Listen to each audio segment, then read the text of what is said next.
Wal fasiku ala nu'in. Tah hari pasek teh aya dua bagian.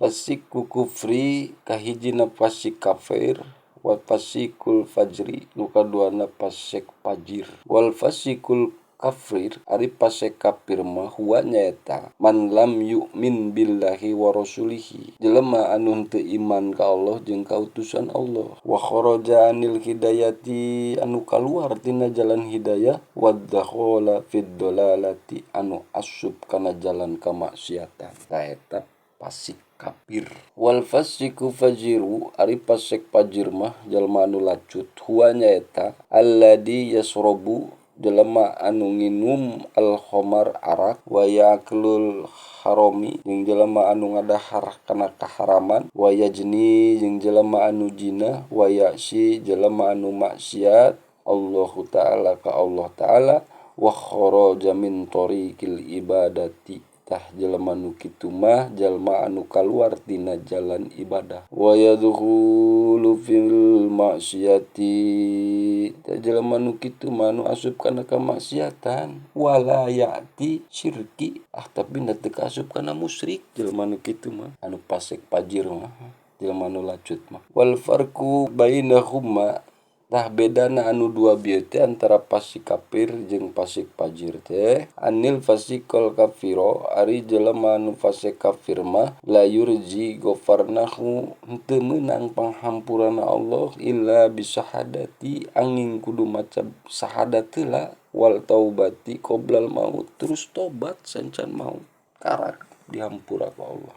Wal fasiku fajiru ari pasek fajir mah jelema anu lacut mah yurja ghafarnahu bitaubati qoblal maut, meunang panghampurana Allah asal tobat sancan maut. Wa inna kulla masyiatin asluha minnal sahwati an nafsaniyati, mangka sanyana saban-sabana maksiat anu asalna tina kahayang syahwat bangsa nafsu teh yurza ghafarnahu mangka meunang panghampurana Allah. Wa qala maksiati asluha minal kibri, tah ari saban-saban maksiat anu asalna tina kasombongan mah la yurja ghafarnahu henteu meunang panghampurana Allah, moal meunang panghampurana Allah. Wa maksiati iblisa jiga maksiatna iblis ka Allah, karena asluha minal kibri sabab asalna maksiatna teh si iblis teh tina kasombongan.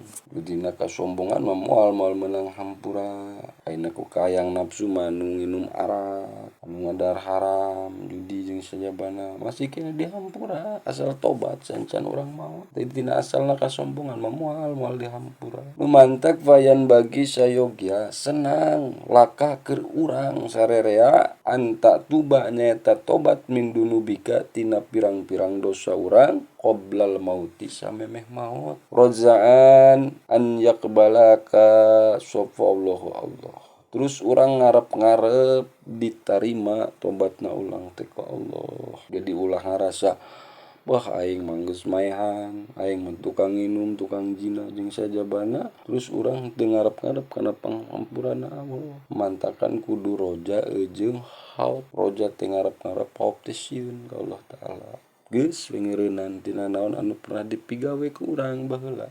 Kama qala ngandika sofa Allahu Allah Ta'ala. Wa huwa ari Allah alladzi yaqbalu anu narima al taubatan kana tobatna min ibadihi pirang-pirang hambana, wa ya'fu anil syai'ati jeung Allah anu ngahampura dina pirang-pirang kagorenganana. Surat Asy-Syura ayat 25. Yakni ngamaksud Allah yatajawaju ngahampura Allah amma kana perkara amilun anu dipigawe ku eta hambana biqabbulil taubati jeung Allah narima kana tobatna eta hambana anu bener-bener rek balik ka Allah. Wa qala lan ngandika Nabi sallallahu alaihi wasallam malah masaul video Kanjeng Rasul at-taibu min dunubi, ari jelema anu tobat tina dosana teh kaman la dan ba lahu jiga jelema anu henteu boga dosa. Wallahu